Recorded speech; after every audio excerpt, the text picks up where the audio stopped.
नमस्कार मंडळी, मी प्रिया. तुमचं स्वागत आहे पेनफुल डिलाइट्स या माझ्या चॅनलवर. आज आपण करणार आहोत ज्वारीच्या लाह्यापासून बनवलेला पारंपरिक पंचखाजा. गणेश उत्सवामध्ये कोकणामध्ये हा नैवेद्य सर्वांच्याच घरी असतो. आता थोडा पण वेळ न घालवता आपण नैवेद्याची तयारी करूया. त्यासाठी आपल्याला लागणार आहेत शेंगदाणे, गूळ, भाजलेले चणे आणि सुके खोबरे. मी 1/2 किलो ज्वारीच्या लाह्या घेतल्या आहेत आणि 1 छोटा चमचा आपल्याला तूप लागणार आहे. सर्वात प्रथम आपण गॅसच्या मंद आचेवर एक भांडे ठेवूया. त्यामध्ये 1 छोटा चमचा तूप घालूया. तूप थोडे गरम झाले की त्यामध्ये आपल्याला गूळ घालायचा आहे. हा मी 1 कप गूळ घेतला आहे. गूळ तुम्ही 50 ते 75 ग्राम घेऊ शकता. आता चमच्याने सतत ढवळत हा गूळ वितळवायचा आहे.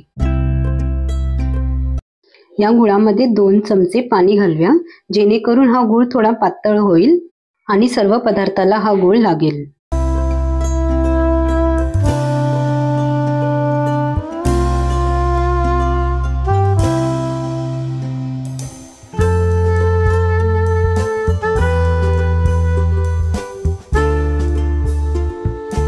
आता हा गूळ चांगला वितळला आहे आणि याला आता उकळी आली आहे. आता गॅस कमी करून यामध्ये सर्व साहित्य घालायचे आहे. त्यामध्ये भाजलेली चणा डाळ ही मी अर्धा कप घेतली आहे आणि भाजलेले शेंगदाणे ते सुद्धा मी अर्धा कपच घेतले आहे आणि सुके खोबऱ्याचे छोटे तुकडे.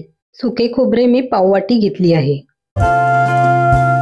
आता हे साहित्य गुळामध्ये चांगले मिक्स करायचे आहे.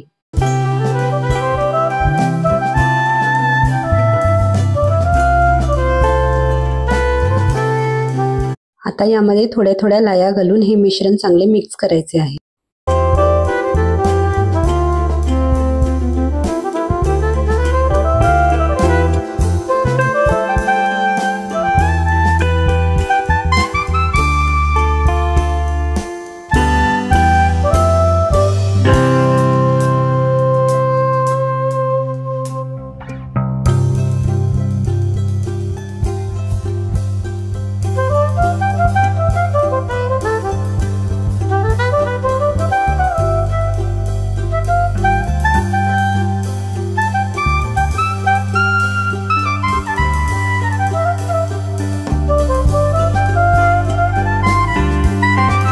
आता हा आपला पंचखाजा तयार झाला आहे. आपण गॅस बंद करूया.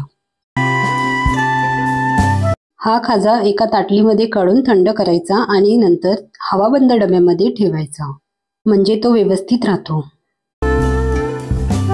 तर मंडळी, अगदी सोप्या पद्धतीने तयार झाला आपला ज्वारीच्या लाह्यांचा खमंग आणि गोड पंचखाजा. हा पारंपरिक पदार्थ प्रसादाला अर्पण करायला जसा उत्तम आहे, तसाच कुटुंबासोबत खायलाही खूप छान लागतो. तुम्ही नक्की करून बघा आणि तुमचा अनुभव आम्हाला कमेंट्समध्ये जरूर कळवा. रेसिपी आवडली असेल तर लाईक करा, शेअर करा आणि सबस्क्राईब करायला विसरू नका. पुन्हा भेटूया एका नवीन आणि छानशा रेसिपी सोबत. तोपर्यंत धन्यवाद.